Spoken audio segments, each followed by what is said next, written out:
Yo, what's up guys at welcome back naman sa Kapuknoy. So mga Kapuknoy, meron nag-share sa inyo na Suzuki Smash yung problema sa carburetor na nag-stuck up sa may adjasa ng hangin.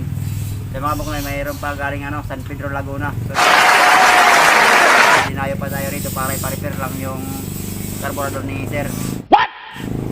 Yun ang gagawin natin mga Kapuknoy sa kanyang sa kanyang Suzuki Smash no nag-stuck up sa may adjasa ng hangin sa may carburetor niya. So hindi matuno-tuno ng gumagawa yung tune up, so hindi matuno-tuno yung yung minor or yung under ng makina niya. Yan, ito yung gagawin natin na San Pedro, Laguna pa mga Kapuknoy. So kinalas ko na yung mga tornilyo dito mga Kapuknoy sa may bandang flarings niya kasi tatanggalin natin yung mga cover niya para matanggal natin yung carburetor at saka i-check na rin natin yung sa may manubela niya kasi sabi ni Sir yung yung mayroon daw kabig, yung parang kinakabig siya. So nakaranas na rin ng ng simplang. So check natin baka yung tipos niya or dun sa may bearing niya. So kalasin ko muna yung cover. So shoutout muna kay Sir. Ayan si Sir. Nice. Para San Pedro, Laguna pa. So kalasin ko muna mga Kapuknoy.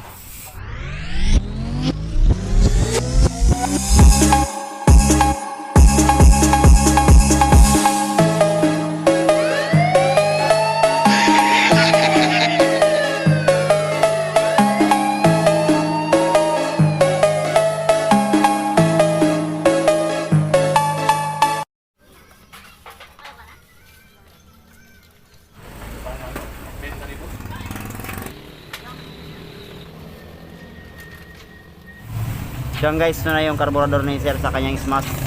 So yung nasira mga Kapuknoy, itong adjasa ng sa hangin. Ayan So hindi makuha yung tuno ng carburetor at saka yung sa minor niya. So kalasin ko muna yung carburetor mga Kapuknoy. So guys, nakakalas ko na yung air cleaner saka yung sa may carburetor niya. Ayan. Yung i-share natin mga Kapuknoy yung paano magtanggal ng mga stock up na adjasa ng hangin ng carburetor ng Smash o Raider, yung mga ganun. Yan, kalasin ko muna ito mga Kapuknoy.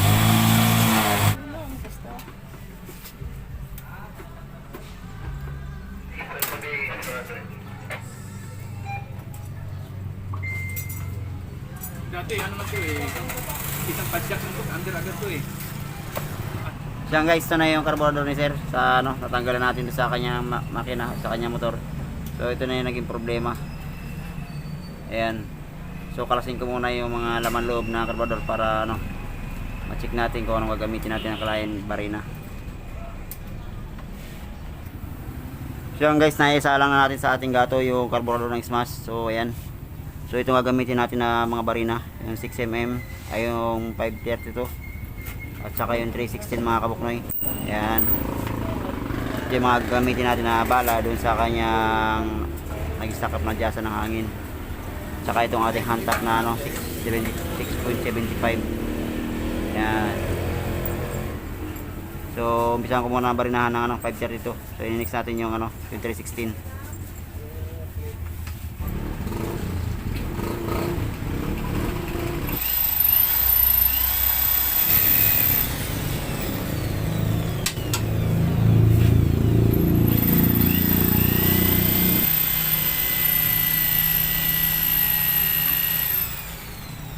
So yan guys, nabutasan ko na ng 532. So next natin yung 316.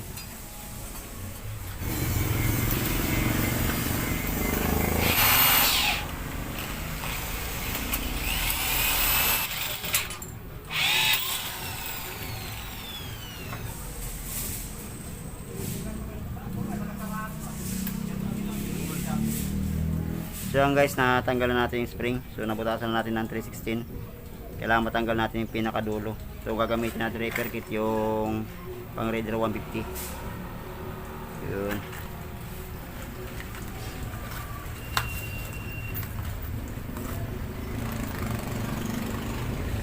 Yung mga Kapuknoy na gagamitin natin na pang-adjasa ng hangin. Kailangan matanggal natin yung parang karayom.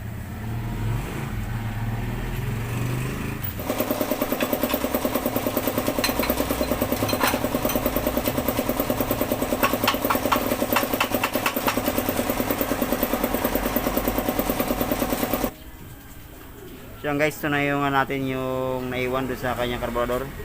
So napapansin nyo, natanggal natin buo yung parang karayom sa dulo. So kailangan importante matanggal natin yon. So ito papalit natin yung pang Raider 150. Yan. So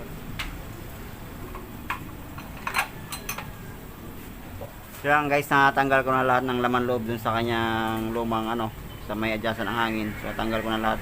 So lagyan natin ng thread na 6.75.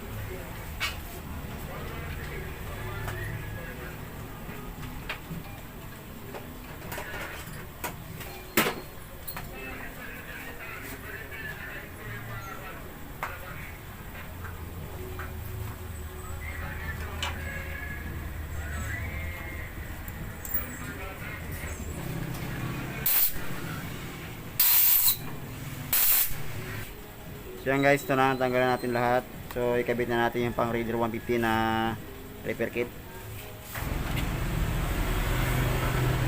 So yan guys, ito na yung pamalit natin. So ikabit na natin dito sa ating tinanggal na stock up.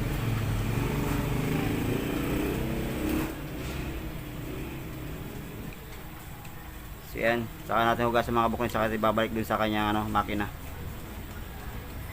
So yan guys, na-tune up na natin, nabag-clearance na rin natin, saka yung carburetor nalinis na rin natin. So yan, papanya rin natin mga kabuknoy yung smash.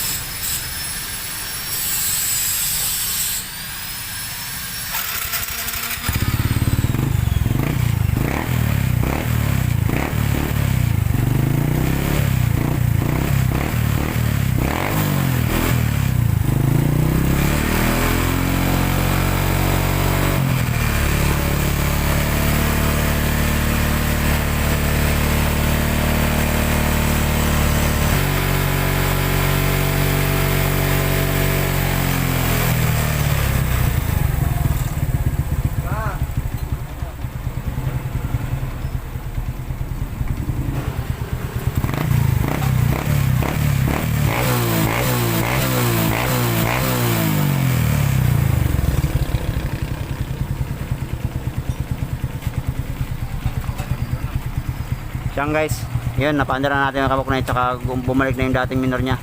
Dati kasi pinaandar ko kanina bago natin gawin yung medyo sa putol-putol yung andar niya, yung minor niya. So yung mga kabuknoy, so asimbolin ko muna yung perit siya, tsaka check na rin natin yung sa may bandang tipos, kasi kumakabig dito mga kabuknoy. So okay na sa may bandang carburetor na ginawa natin na pull out sa may sa may adjustment ng hangin.